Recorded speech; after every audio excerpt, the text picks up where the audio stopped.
Hello friends, welcome to learn with S two friends. आज एक मेरे साथ घटना ये हुआ कि आज शाम को मैं जब आ रहा था ड्यूटी से तो मेट्रो में मेरे एक सब्सक्राइबर मिले। उसने मेरे से जो एक क्वेश्चन पूछा ना, तो मुझे लगा इससे रिलेटेड एक वीडियो तो बनाना ही चाहिए। वैसे मैंने उसको आंसर दे दिया था, वो अच्छे से समझ गया है और उसको वो फॉलो भी करने वाला है। वो एक स्टूडेंट था जो कहते थे कि मतलब मैंने ना आपके बहुत सारे वीडियोस देखे हैं, आप बहुत अच्छा वीडियोस बनाते हैं, तो मुझे बहुत अच्छा लगा। और उसका क्वेश्चन ये था कि अगर मुझे कोई भी फ्रेमवर्क सीखना है, मान लिया मैं पीएचपी पे काम करता हूँ और पीएचपी में मुझे अगर कोऑर्डिनेटर फ्रेमवर्क या लारावेल फ्रेमवर्क को सीखना है जल्दी से जल्दी, तो उसके लिए हमें किन-किन बातों का ध्यान रखना होगा, हमें क्या सारी चीज़ें फॉलो करनी होगी, तो उसके बारे में मैं आज के वीडियो में आपको बताने वाला हूँ। तो अगर आप चैनल पे नए हैं ना,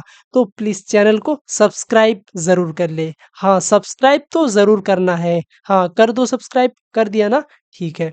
अब देखो, अगर हमें कोऑर्डिनेटर फ्रेमवर्क को सीखना है तो उसके लिए हमें क्या करना पड़ेगा? देखो, मैंने गया गूगल पे जाके यहाँ पे सिंपली मैं कोऑर्डिनेटर का फ्रेमवर्क जो आता है सीआई का फ्रेमवर्क अभी 3 पॉइंट वैसे 4 पॉइंट समथिंग चल रहा है, लेकिन मोस्ट ऑफ द केसेस में 3 पॉइंट ये जो करंट वर्ज़न है ना, इसी का यूज़ करते हैं।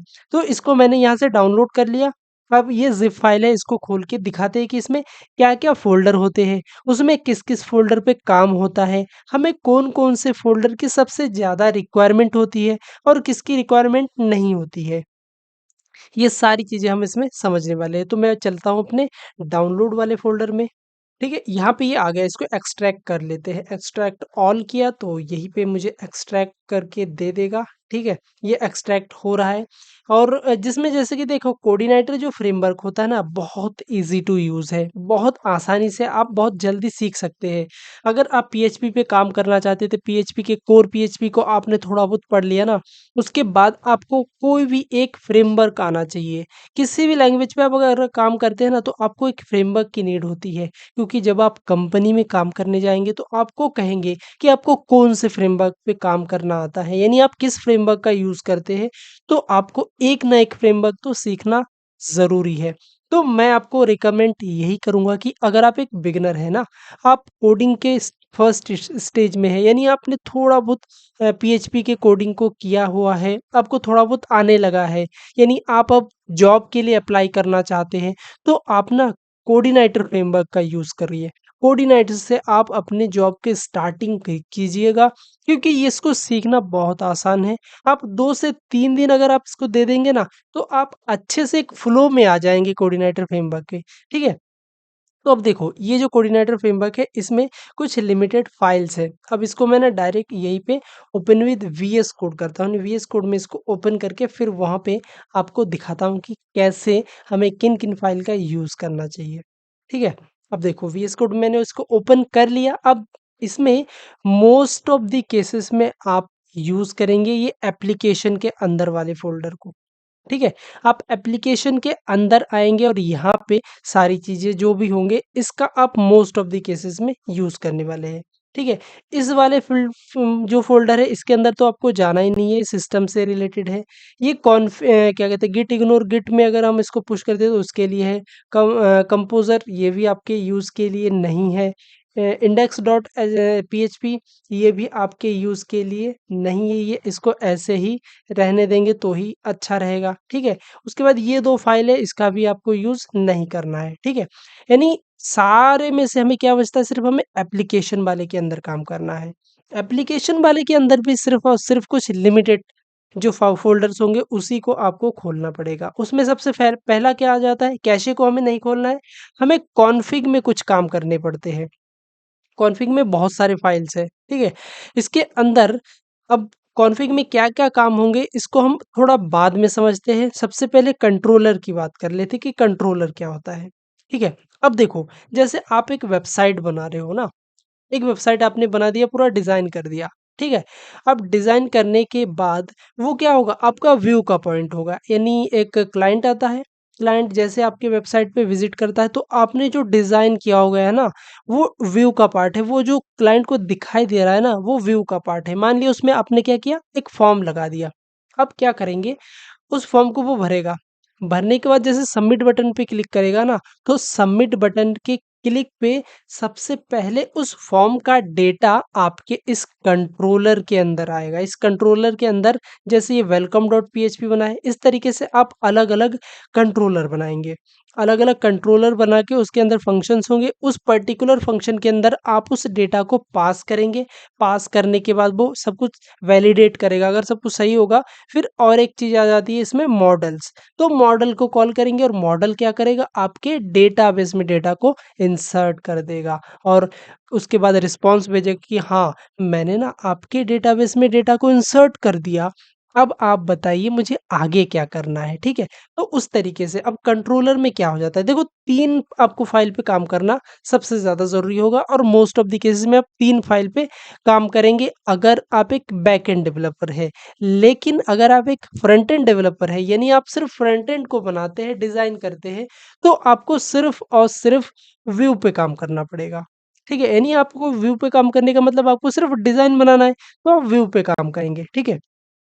3 चीज़ें इम्पोर्टेंट है, 3 फ़ोल्डर, एक है कंट्रोलर, ठीक है? कंट्रोलर के अंदर आप कंट्रोलर बनाएँगे, एक है व्यू जिसके अंदर कंट्रोलर के अंदर जो कंट्रोलर बनाएँगे ना, उसी के अंदर आप व्यू को कॉल करेंगे। व्यू में पेजेज़ बनाएँगे, उसी पेजेस को कंट्रोलर में कॉल करेंगे, ठीक है? और उसके बाद एक तीसरा आता है हमारा मॉडेल। इसके अंदर क्या करेंगे, मॉडेल बनाएँगे जो कि डेटाबेस से कनेक्टिविटी का रहेगा, यानी डेटाबेस से डील करने का काम करेगा, यानी किस वाले डेटा को कहाँ पे इंसर्ट करना है, उसका रिस्पॉन्स क्या लाना है। तो ये जो काम है ना मॉडल में, इस मॉडल को हम कंट्रोलर में कॉल करते हैं। कॉल करने के बाद वही हमारे पास यहाँ पे कॉल होता है और वो मॉडल तक डेटा को लेके जाता है और मॉडल डेटाबेस तक डेटा को लेके जाता है, ठीक है? देखो अब इसको सिंपल भाषा में समझते हैं। इसका जो कहते हैं ना कि जो फ्रेमवर्क है ये किस पे बेस्ड है, कहते हैं एमवीसी पे बेस्ड है। एमवीसी का मतलब क्या है? M for model, V for view और सी फॉर कंट्रोलर। लेकिन हम इसको सिंपल भाषा में समझते हैं। कहते हैं ना एमबीसी, लेकिन हम एमबीसी नहीं पढ़ते, इसको पढ़ते हैं वीसीएम। वीसीएम पढ़ते हैं, यानी व्यू, कंट्रोलर, फिर मॉडल। अभी हाल ही में मेरे से ना एक इंटरव्यू में एक क्वेश्चन पूछा कि ये जो कोऑर्डिनेटर फ्रेमवर्क है ना, ये किस पे बेस्ड है? एमबीसी पे बेस्ड है? मैंने कहा हाँ, एमबीसी पे ही बेस्ड है। अब उन्होंने उनका क्वेश्चन ये था कि इसके प्रोसेस को बताओ जरा, प्रोसेस को समझाओ कि कैसे क्या होता है। तो मैंने उसको आसानी से बता दिया, उनको भी बहुत अच्छा लगा। मतलब मेरे बताने के जो तरीके थे वो मैं आपके साथ शेयर करना चाहता हूँ। अब देखो एक फॉर्म होता है, उस फॉर्म को जैसे मैं सबमिट करता हूँ ना, तो सबमिट करने के बाद अब फॉर्म बना कहाँ पे है? हमारे व्यू वाले पोर्शन पे बना है।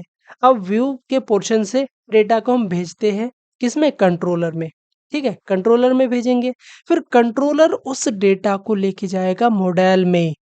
मॉडेल में लेके जाएगा, फिर मॉडेल उस डेटा को लेके जाएगा डेटाबेस में। डेटाबेस में लेके उस डेटा को इंसर्ट कर देगा, इंसर्ट करने के बाद रिस्पॉन्स आएगा कि हाँ, मैंने आपके डेटा को इंसर्ट कर दिया, ठीक है? मॉडल के पास आ जाएगा। फिर मॉडल उसको कंट्रोलर के पास भेजेगा कि हाँ, कंट्रोलर भैया, मैंने आपके डेटा को इंसर्ट कर दिया। मैंने आपके डेटा को इंसर्ट करने के लिए डेटाबेस तक उसको लेके गया, डेटाबेस ने उसे इंसर्ट कर दिया, मेरे पास बताया कि हाँ, मैंने इंसर्ट कर दिया।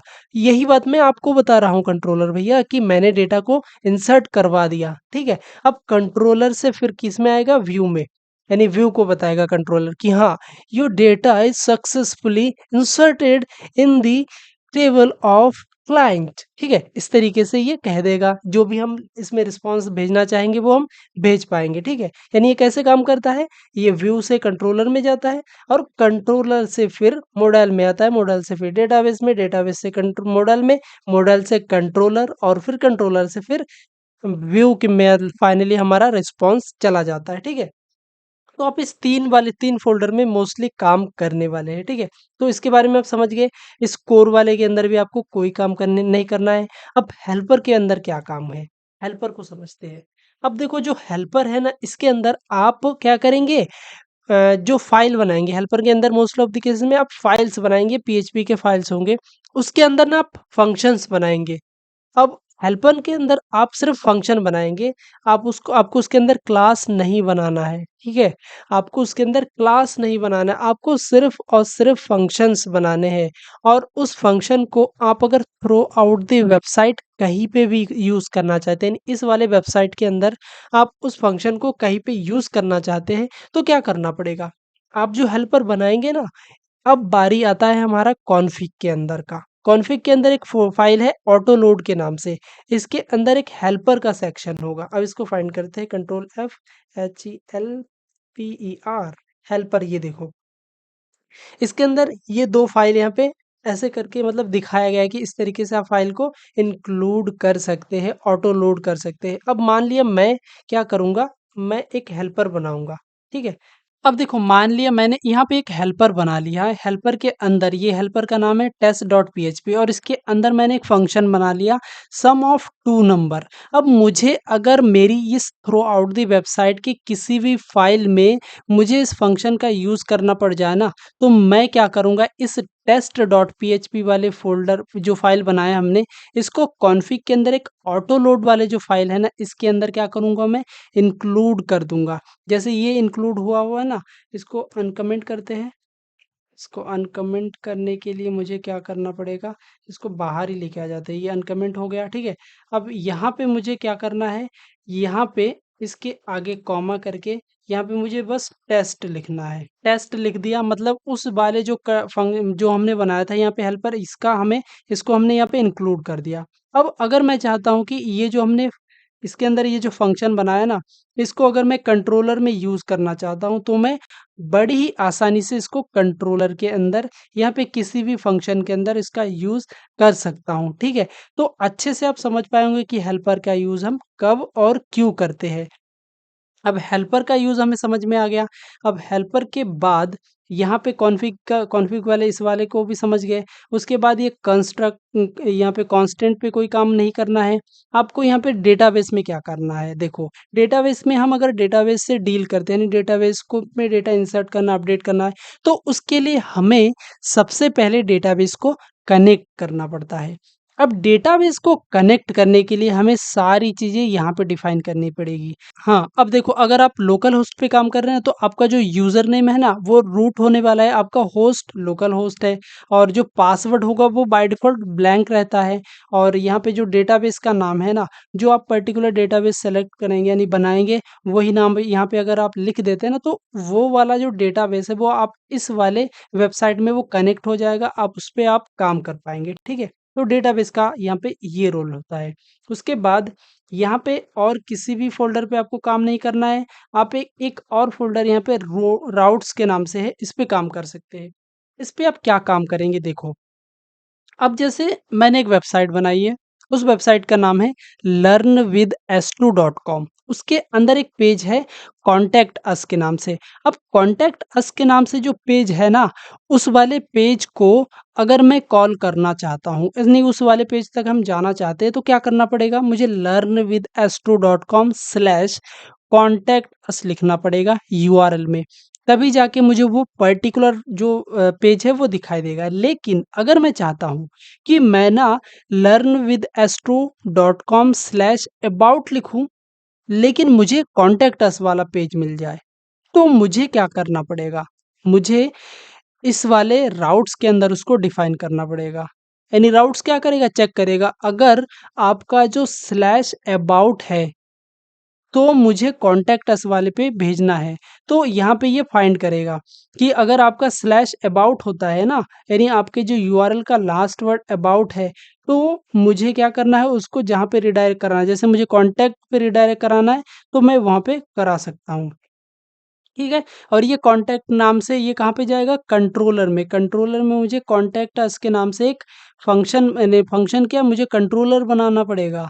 कंट्रोलर में यहाँ पे मुझे कॉन्टैक्ट डॉट पीएचपी के नाम से एक कंट्रोलर बनाएँगे, उसके अंदर इंडेक्स नाम से जैसे यहाँ पे फंक्शन बनाया ना, इस तरीके से मुझे फंक्शन बनाना पड़ेगा और व्यू में भी मुझे कॉन्टैक्ट अस के नाम से एक या फिर किसी भी नाम से एक फाइल बनाएँगे, उसके अंदर जो भी डेटा होगा कॉन्टैक्ट अस का उसको फिल करेंगे, तो मुझे कॉन्टैक्ट अस वाला फाइल वहाँ पे दिखाई देगा। यानी राउट्स का मेन यूज़ होता है कि आप कस्टम यूआरएल बना सकते हैं। आप अपने हिसाब से यूआरएल बना सकते हैं, ठीक है? ये मेन काम हो जाता है हमारे राउट्स का। उसके बाद हमारा हमारा देखो यहाँ पे एप्लीकेशन के अंदर अ, हमारा कंट्रोलर हो गया, कॉन्फ़िग पूरा क्लियर हो गया, उसके बाद हेल्पर भी क्लियर हो गया है। अब यहाँ पे एक और आता है लैंग्वेज का। अब इसका यूज़ कब करते हैं? अब देखो, जैसे आप एक वेबसाइट बना रहे हैं जिसके अंदर आप मल्टीपल लैंग्वेजेज़ को शो कराना चाहते हैं। वैसे मैंने एक वेबसाइट बनाया है जिसके अंदर हम हिंदी और इंग्लिश 2 लैंग्वेज पे काम करते हैं, यानी 2 लैंग्वेज को शो कर सकते हैं। यानी एक मतलब एक सेलेक्ट ऑप्शन होगा कि अगर आप हिंदी में देखना चाहते हैं इसी कंटेंट को, तो आप हिंदी सेलेक्ट करेंगे तो वो पूरी जो वेबसाइट है, वो हिंदी में कन्वर्ट हो जाएगी। और अगर आप इंग्लिश में देखना चाहते हैं तो इंग्लिश को सिलेक्ट करेंगे तो पूरी वेबसाइट इंग्लिश में कन्वर्ट हो जाएगी, ठीक है? तो ये हिंदी और इंग्लिश के लिए इसका यूज़ कर सकते हैं। और भी अगर आप यूज़ करना चाहते हैं, जैसे कि देखो यहाँ पे इंग्लिश के नाम से एक फ़ोल्डर बना है, इसके अंदर एक फ़ाइल है। आप यहाँ पे अलग-अलग फ़ोल्डर बनाएँगे और अपने वेबसाइट के सारे कंटेंट को ना वैसे अलग-अलग फ़ॉर्मेट में सेव करेंगे, अलग-अलग लैंग्वेज में सेव करेंगे और थोड़ा बहुत कंडीशन लगाना पड़ता है, थोड़ा लेंथी प्रोसेस हो जाता है।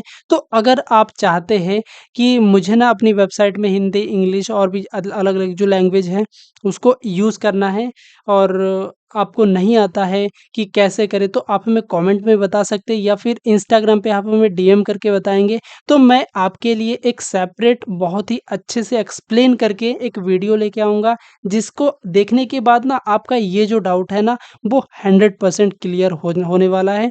आप अच्छे से इसको कर पाएँगे, ठीक है? तो ये हमारे लैंग्वेज से रिलेटेड आ जाता है। अब लाइब्रेरी के अंदर क्या होता है? लाइब्रेरी के अंदर बेसिकली हम कुछ स्पेशल फ़ाइल बनाते हैं जिसका यूज़ हमें थ्रू आउट द वेबसाइट के किसी भी कंट्रोलर में कहीं पे भी करना हो तो वो हम फ़ाइल्स यहाँ पे रखते हैं। अब देखो, जैसे हमारा कंट्रोलर है ना, कंट्रोलर के अंदर ये जो कंट्रोलर बना हुआ है ये, अब इसके अंदर देखना ये एक सीआई कंट्रोलर बना हुआ है। ये एक्सटेंड किया गया है यहाँ पे वेलकम डॉट एट वेलकम को, ठीक है? अब देखो, यहाँ पे ये एक्सटेंड का मतलब क्या है? एक्सटेंड का मतलब बेसिकली ऐसे समझ सकते हैं जैसे कि ये एक क्या है? ये एक व्यक्ति है और ये एक व्यक्ति है, यानी दोनों क्या है दोस्त बन गए अब। अब दोस्त कब बने? मान लिया इसके पास क्या है? एक लैपटॉप है। अब एक्सटेंड करने का मतलब क्या हुआ कि इसके पास जो भी चीज़ें हैं ना, वो अगर ये एक्सटेंड कर रहा है इसको, तो इसका मतलब ये हो कि इसके पास जो चीज़ है वो ये बंदा भी यूज़ कर सकता है। अब इसके पास एक लैपटॉप है और इसे लैपटॉप की ज़रूरत है। ये क्या करना चाहता है? एक वीडियो एडिट करना चाहता है। तो ये इससे कहेगा कि भाई मेरे मुझे ना थोड़ा तेरा लैपटॉप चाहिए, मुझे एक वीडियो एडिट करना है। तो ये उसे अपना लैपटॉप दे देगा। क्यों? क्योंकि इसने एक्सटेंड कर रखा है, यानी पहले से बता रखा है कि मेरे पास जो चाहिए होगा वो मैं तेरे को दे दूँगा, कोई दिक्कत नहीं, तुझे जब चाहिए तब ले सकता है तू, ठीक है? तो इस तरीके से एक्सटेंड करता है। अब देखो, अगर मुझे यहाँ पे इसमें तो सीआई का कुछ मतलब बेसिक सा होता है, जो भी सीआई के फंक्शंस होते हैं उसके लिए है। लेकिन मैं चाहता हूँ कि मैं ना कुछ ऐसे फंक्शंस बनाऊँ जिसका यूज़ मुझे बार-बार करना पड़े और अपने हिसाब से बनाना पड़े वो फंक्शंस। तो मैं क्या करूँगा उन फंक्शंस को यानी एक कंट्रोलर बनाऊँगा जिसके अंदर उन सारे फंक्शंस को रख लूँगा। तो उसे हम लाइब्रेरी के अंदर अगर रखते हैं तो अच्छा एक फॉर्मेट में बना रहता है। तो मान लिया मैं मुझे बेस कंट्रोलर नाम से एक फ़ाइल बनाना है, उसको मैंने यहाँ पे बना लिया। अब उस कंट्रोलर को बेस कंट्रोलर को यहाँ पे सीआई कंट्रोलर की जगह इसको एक्सटेंड करा देंगे। तो बेस कंट्रोलर के अंदर मैंने जितने भी फंक्शन बनाए ना, वो सारा जो फंक्शन होगा वो वेलकम जो कंट्रोलर है ये भी यूज़ कर पाएगा, ठीक है? ये एक बहुत ही अच्छा एक्सपीरियंस हो जाता है और इससे आप ना चीज़ों को बड़ी आसानी से काम कर सकते हैं, जल्दी-जल्दी आपका काम हो पाता है। ये सारी चीज़ें अगर आप पहले से बना के रख लेते हैं तो। बेसिकली मैंने जब मतलब स्टार्ट किया था तो मुझे ना मेरे जो सीनियर है उनसे मुझे एक फ़ाइल मिला था, एक फ़ोल्डर मिला था जिसके अंदर वो सारी चीज़ें बनी हुई थी। तो मैंने ना वो उसको आसानी से समझ गया था और अगर आपको भी वही फ़ोल्डर चाहिए ना जो मेरे पास है अभी भी, वो अगर फ़ोल्डर आपको चाहिए तो आप हमें कमेंट करेंगे या फिर कमेंट में आप अपना ईमेल एड्रेस ड्रॉप कर देना। मैं उसमें आपको वो जो फ़ोल्डर है वो उसको फॉरवर्ड कर दूँगा। सिर्फ़ आपको अपना ईमेल एड्रेस उसमें कमेंट में ड्रॉप करना है, ठीक है? तो मैं आपको वो भेज दूँगा।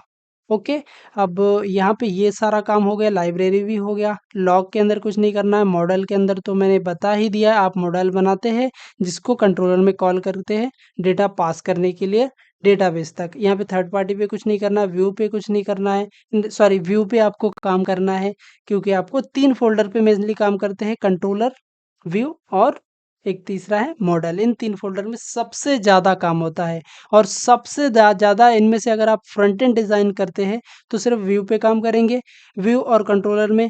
और अगर आप बैकएंड पे भी काम करते हैं, तब जाके आपको ज़रूरत पड़ेगी यहाँ पे मॉडल की, ठीक है? वरना आप सिर्फ़ कंट्रोलर और व्यू से काम चला सकते हैं अगर आप एक फ्रंट एंड डिज़ाइनर हैं। और designer most of the cases में सिर्फ़ और सिर्फ़ व्यू पे काम करते हैं, ठीक है?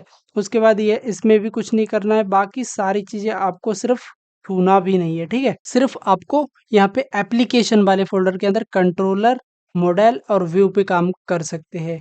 सो फ्रेंड्स, उम्मीद करता हूँ कि आप यहाँ पे कोऑर्डिनेटर के सारे फ़ोल्डर स्ट्रक्चर को अच्छे से समझ में आएँगे। अब जैसे-जैसे इस पे काम करते जाएँगे ना, आप और भी बहुत सारी चीज़ें सीखते जाएँगे कि आप समझते भी जाएँगे कि इस वाले फ़ोल्डर का हाँ, ये यूज़ है, इस वाले फ़ोल्डर का ये यूज़ है। इस तरीके से आप समझ भी पाएँगे।